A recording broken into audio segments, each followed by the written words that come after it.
The valley was a place where machines breathed louder than people, a town of gears and steam where every sunrise was painted with smoke, and the scent of burning oil, the sound of clanging metal filled every hour, until even dreams seemed made of rust and ash. Among this world of noise lived a boy named Aaron, small and quiet, with eyes that reflected the endless gray sky. His father was a mechanic, worn and tired, spending each day fixing engines that never rested, his hands blackened with soot, his voice heavy with silence. The two of them lived in a workshop that shook with every passing train, a home built of bolts and broken dreams. At night, when the world finally fell still, when even the factories stopped their endless sighs, Aaron would climb the hill behind the town. It was not much of a hill, just a mound of stone and dirt, but from there he could see the stars faint and flickering through the smoke. He would sit on a rock, his legs folded, his hands clasped together, and he would hum. It was a strange habit, one no one had taught him, a sound that came from somewhere deep inside, not quite a song and not quite a whisper. It carried through the cold night air, a small fragile tune that wrapped itself around the wind and disappeared into the distance. The people in the valley called him the dreaming boy. They said he was simple, strange, perhaps even broken, for who could find music in a world made of metal and pain? But Aaron did not care. He felt something each time he hummed, something warm and alive, moving through his chest like a spark that refused to die. He would close his eyes and imagine the stars listening, bending closer to hear the tiny rhythm that was his secret, his only light beneath the mountains that surrounded the valley, far below the earth where no man had walked in centuries. Something ancient heard him. The sound slipped through cracks in the stone, like threads of silver weaving their way into forgotten chambers where bones of giants slept, the dragons of old, wrapped in ages of dust, their hearts beating once every 1,000 years, their dreams filled with the memory of fire and flight. The humming reached them soft and steady, and in the silence of their tombs the smallest tremor passed through the earth, a breath, a whisper of life returning. Aaron never noticed, he only felt the ground beneath him thrum like a second heartbeat. He thought it was the wind or the hum of faraway engines, and smiled at the thought that even the world could sing along with him. His voice grew stronger each night, echoing off the cliffs, reaching farther than he could imagine, and so it began, the awakening of something that should have never been forgotten, called not by power or command, but by a boy with dirt on his hands and wonder in his heart, who hummed simply because it made him feel less alone, unaware that his song was the first note of a prophecy that had waited centuries to be heard. The days passed quietly, though whispers began to move through the valley. The miners spoke of the ground shaking in the deep tunnels, faint but steady, like something alive beneath the stone. The old men at the tavern muttered of omens and restless spirits, yet no one truly believed, for in a town built on metal and machines, there was no room left for magic or fear. But high above on the hill, the boy kept humming night after night, unaware that every note he sent into the wind was stirring the bones of the forgotten. Sometimes, as he hummed, Aaron would feel a strange warmth on his skin, a gentle pulse that ran through the air like invisible waves. His hair lifted as if brushed by unseen hands, and his eyes would fill with tears. Though he did not know why, the world felt larger then, as though the mountains themselves were listening, bending closer to catch his song. His voice, though small, carried a power born not from knowledge, but from heart, and the mountains remembered that sound, for they had heard it long ago, in the age of dragons, when human voices sang beside wings of fire and peace covered the skies. His father began to notice small things, the tools in the workshop humming faintly when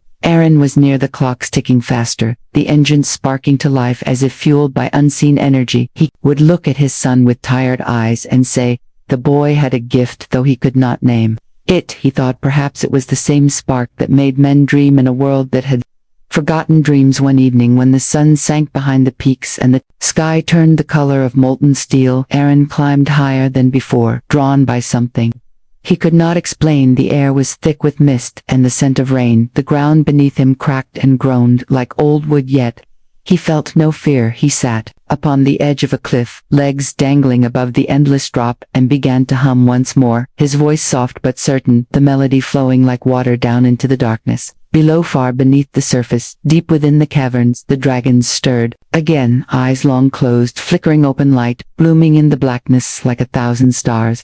The sound of stone shifting echoed through the abyss, claws the size of trees scraped against the earth, wings flexed for the first time in ages, dust falling like ash through the darkness, and the air filled with a low, deep sound, the heartbeat of the world, waking from its sleep above on the cliff. Aaron felt the tremor, the earth beneath him shaking, but he did not stop. He pressed a hand to the ground and smiled, whispering his melody into the soil, the rhythm growing stronger until it felt as though the very sky was breathing with him. The mountains rumbled faintly, the wind wrapped around him, carrying his song into every shadow, every cave, and every forgotten corner of the world, calling softly to the ones who had been waiting to be found again the morning after the trembling night. The valley was restless, animals refused to work, the factory lights flickered, and the air held a strange shimmer, like heat rising from cold stone. People gathered in the streets, whispering of the storm that had not come yet, left behind the scent of rain and metal.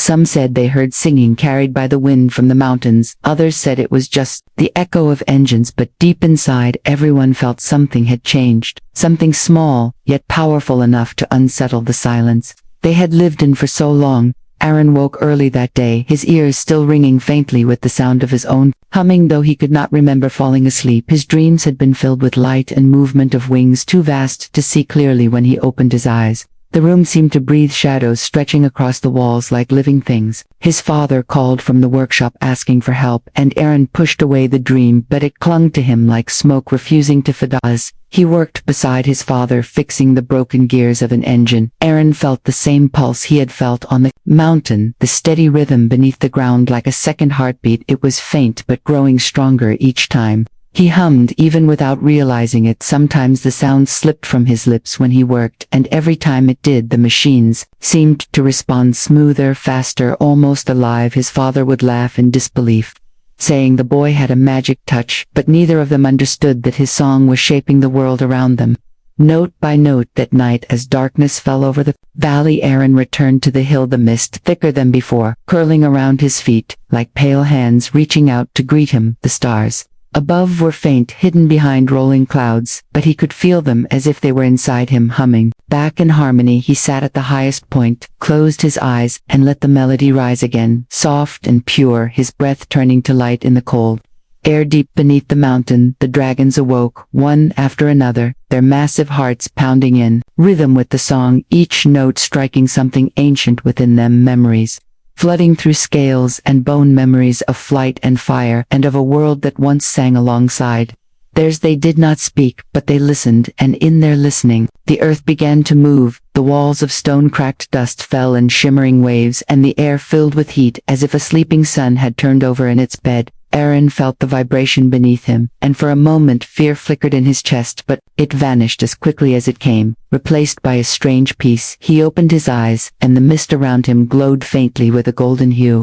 He did not know it, but his song had become a beacon, a light the dragons could follow through the darkness. And as his final note faded into the night, a sound answered from deep below, a low, ancient hum that carried through the wind like the promise of something vast and alive waking to meet him.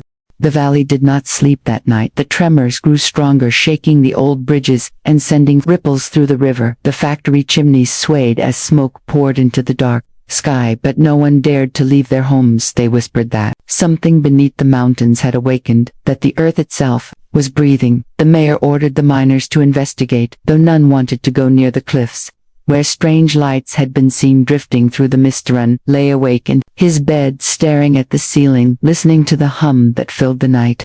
It was faint but constant, a deep tone that matched the rhythm of his own heartbeat. He pressed a hand against his chest and felt warmth spreading through him like the glow of embers. He could not explain it, but he knew somehow the sound was calling him, whispering through the walls of the house, through the wind, through the very air that surrounded him. Until he could not resist, he rose quietly, careful not to wake his father, and slipped into the night. The path to the cliffs was colder than before. Frost clung to the stones, and the moon hung low, heavy and pale like a watchful eye. Aaron climbed higher, his breath forming clouds that vanished almost instantly. He could feel the pulse in the ground beneath his feet, stronger now, faster, as if something enormous waited just below. He hummed softly to steady his nerves, and as he did, the air around him shimmered, faint trails of light weaving through the mist, like threads of gold drawn toward his voice. When he reached the edge, he stopped. The valley spread out below him, silent except for the faint echo of his humming. Then from deep within the mountains came an answering tone, low and resonant, shaking the stones beneath his feet. Aaron staggered backward, but did not run. The sound filled the air around him, vibrating through his bones.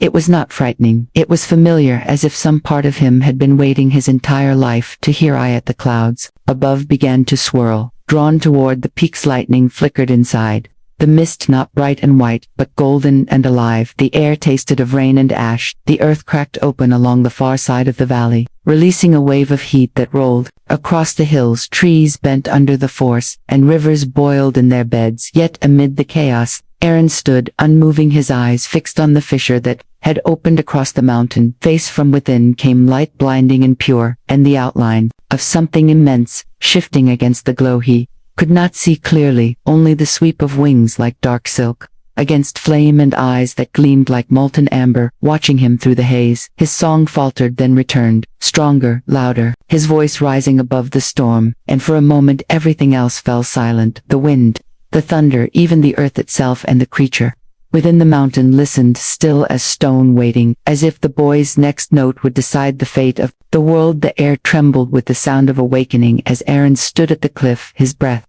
shallow, his heart pounding. The light from the mountain spread across the valley like liquid fire, bathing everything in gold and shadow. The people below watched from their windows, afraid to move, afraid to speak. The ground shook harder. Now stones rolled from the hills, and the rivers glowed faintly with reflection of the storm that had no rain, only light and heat, and the deep song of something ancient stretching its wings after endless sleep. Aaron felt the pull in his chest, stronger than before. The same melody he had hummed for years now echoed back to him, multiplied, vast and alive. He opened his mouth and let the sound pour out, not as a tune this time, but as something older, something that came from deep within the blood that ran through him. His voice rose, and the clouds parted, revealing a figure vast and shimmering, its wings unfolding from the mountain itself, scales like glass, and fire eyes that burned with memory and sorrow. The dragon towered above him, every breath it took shaping the air into waves of heat.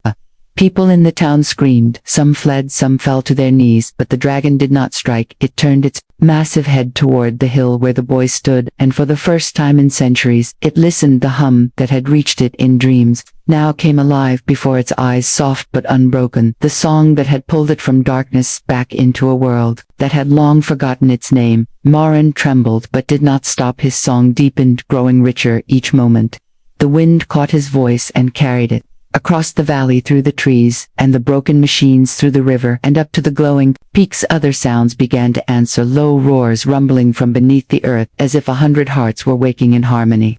The dragon's gaze softened, and it lowered its head until it was level with him, the heat from its breath washing over him like sunlight. He reached out a shaking hand, not from courage but from something greater, a strange understanding that he was meant to do this. When his fingers touched the dragon's snout, the world went still, the light dimmed to a soft glow, the trembling of the ground ceased, and the mist lifted as though pulled away by invisible hands. For a long moment, they simply stood there, boy and dragon, one small and fragile, one vast and timeless, bound together by a sound older than the stars. The air between them shimmered with energy unseen, threads of gold and silver weaving through them like the meeting of two lost halves of a single melody. Then the dragon spoke, not with words but with sound that filled the mind, a tone that carried warmth and sadness. It told him, in the language of feeling, that his voice had broken a silence the world was never meant to keep, that the dragons had once sung beside humankind.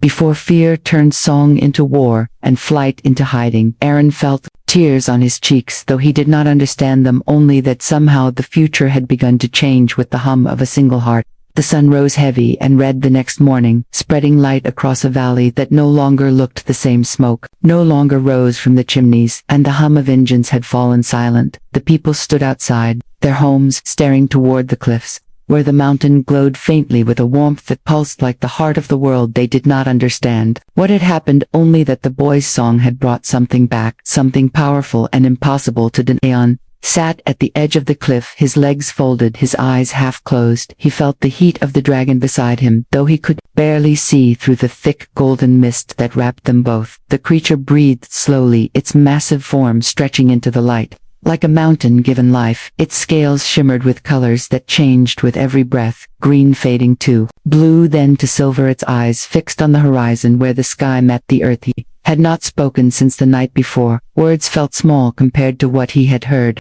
The dragon's voice was still in his mind, low and calm, filled with the sound of ages. It had shown him visions of the past, of skies filled with wings, and songs that bent the winds of fire and storms of light.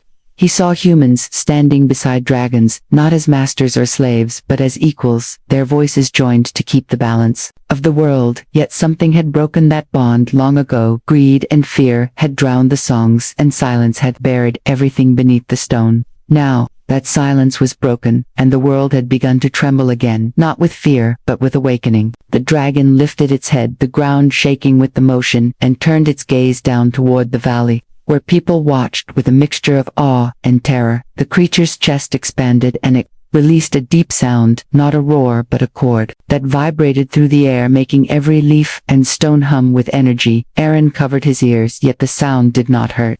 It felt like light passing through him, clearing the air, filling him with warmth and purpose. The town's towers cracked, from the vibration glass shattered, and rivers rippled, but no one fled. They could not move, they could only listen. The sound reached beyond the valley, into the mountains, into the sea, carrying the call that had been silent for centuries, and across the distant lands other dragons stirred from sleep, shaking dust and darkness from their wings. The sky began to shift, shadows moving like clouds, though the sun still shone bright. Aaron looked up, his mouth slightly open as he saw shapes far away, growing larger, wings unfolding against the dawn. The dragon beside him lowered its head once more, its eye level with his, its voice echoing in his thoughts. "The others are coming," it said, and he understood that the world he had known was gone forever. The machines, the smoke, the endless silence of men had ended, and what was coming next would be a new song, a song written by flame and heart, by dragon, and by the boy whose humming had awakened destiny itself. The sky darkened, though the sun still hung high, its light dimmed by shadows, moving like waves through the clouds. The people in the valley watched in silence as enormous shapes took form, wings stretching wider than any mountain, eyes like distant stars glowing through the mist. One by one they came from beyond the horizon, dragons of every color and size, their scales glinting with fire and storm.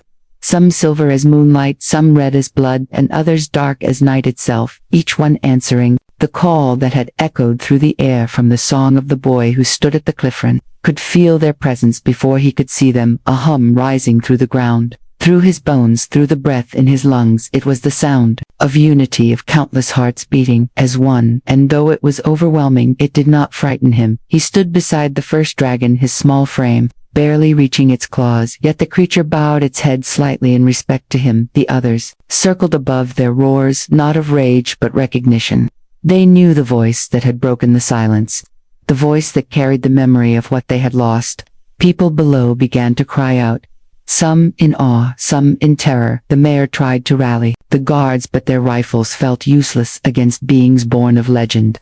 Children clung to their mothers as the ground trembled beneath their feet, but no fire came. No destruction, only a great wind that carried warmth and light as the dragons descended, landing upon the ridges and cliffs, their bodies shimmering like living constellations. Aaron stepped forward, drawn by something. He did not fully understand. The melody that had once hummed quietly within him now grew louder, his throat vibrating with unseen energy. The dragon beside him turned its gaze toward the sky and released a low rumble, a signal, and the others answered together. The sound filled the air with force that bent the trees and split the clouds. Lightning flickered not white, but gold, weaving patterns across the heavens. The boy lifted his voice, joining the chorus, his hum rising higher and stronger, until it merged with theirs, no longer separate, no longer small. The entire valley sang the sound of it, spreading for miles, carried by the wind across rivers and mountains. The people who had once feared now stood frozen, tears streaming down their faces as they listened to the song that seemed to heal the air. The smoke lifted from their factories, the metal cooled and cracked. The ground no longer trembled in anger, but pulsed with life. They could feel the weight of centuries lifting from the world, as if the dragons themselves were forgiving the silence that had buried them for so long. When the final note faded, the sky cleared and the dragons bowed their heads, their wings folding against their bodies in perfect stillness. Aaron felt his knees weaken. He dropped to the ground, the energy leaving him like breath after a long run, yet he smiled through exhaustion, his chest filled with the light that still lingered in the air around him. He did not know what he had done, only that something sacred had begun again, something that would change everything. The dragons had returned, and the world had found its song. Once more the days that followed were unlike any the valley had ever known. The dragons no longer hid among the clouds, they soared openly above the mountains, their shadows stretching over the rivers and forests. The people who had once lived in fear began to step outside to watch their wings glimmer in the light. They brought warmth instead of flame.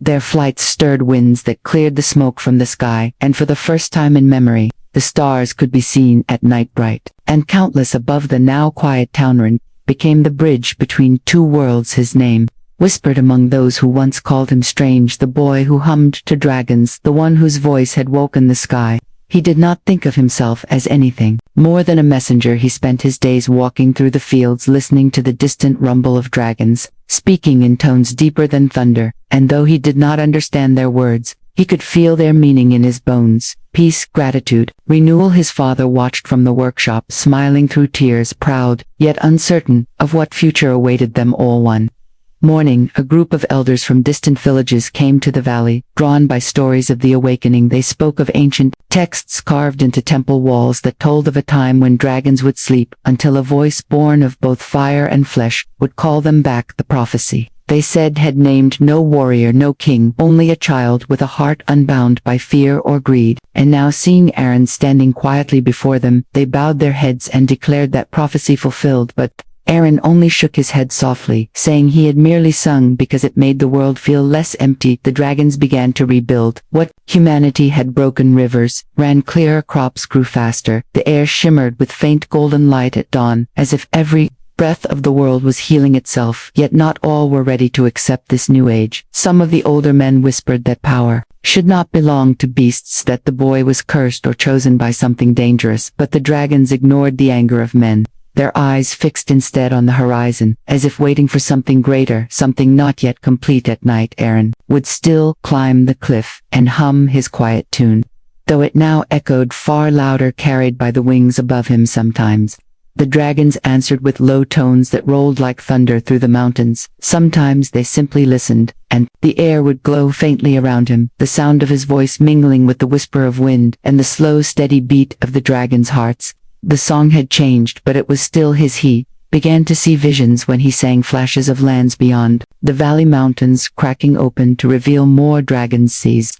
glowing with light as wings rose from their depths, and skies painted with fire and storm. He felt the world shifting like a great machine, coming alive once more, and though he did not understand the meaning, he knew this was not the end but the beginning of something vast, a harmony reborn that would stretch far beyond his small valley, far beyond the boy who had once hummed alone beneath a sky filled with smoke. Years passed, and the valley became a place of light and life. The people no longer woke to the sound of clanging metal, but to the rush of wind from the wings above, and the songs of rivers that now ran clear. The dragons came and went, sometimes vanishing for weeks to distant lands, then returning with the rain. Their presence became part of the world, as natural as sunrise. The bond between them and humankind, no longer a tale of fear but of memory, rediscovered. The prophecy had come to pass, though no one spoke of it as such, for to them it was not fate but the simple truth that the world had found its voice again. Aaron grew taller, stronger, his once soft hands now marked by work, though not of machines but of rebuilding the land he helped his father plant, the fields that bloomed faster than ever before, their roots deepened by the warmth of dragon fire. The townspeople came to him for guidance, not commands. He never raised his voice, he only listened, and when he spoke it was as if the wind itself leaned closer to carry his words. Even the youngest children, who had never known the old days, looked at him with awe, calling him the boy who sang the stars. Awake sometimes at night, he would walk to the cliff where it had all begun, the stones smooth beneath his feet, the sky endless above. The dragons often gathered there, their wings folding like mountains around him. He would hum softly and the world would listen, every sound of life joining him, the rustle of grass, the rush of air, the heartbeat of the earth itself. One night, as he sang, the first dragon, the great one who had awakened to his song, appeared again, descending from the clouds, its scales now brighter than gold, its eyes ancient and kind. It lowered its head before him, and for a moment neither moved. The dragon spoke in its wordless way, filling his mind with sound and light. It told him that the world was healed, but the song must never end, that one voice had awakened. them, but many must now continue to sing together if peace was to remain. Aaron nodded, understanding, though his heart ached, for he could feel that his time in the valley was drawing to a close. The dragon spread its wings and light poured across the sky like dawn breaking twice in a single night. Next morning the people found the boy gone, his footprints leading to the edge of the cliff and vanishing into the mist. Some said he had followed the dragons into the sky, others believed he had become part of the song itself, and on clear nights, when the wind was calm, they swore they could hear him still, a faint humming drifting between the stars, a melody that made the rivers sparkle and the mountains breathe softly, the song of a boy who once sang to dragons and unknowingly shaped the future. And so the world moved forward, not through war or power but through harmony. The dragons soared freely, the people built in peace, and the valley remained forever bright, a living memory of the moment when one humble voice called to the heavens, and the heavens answered with fire and light and love that would never fade.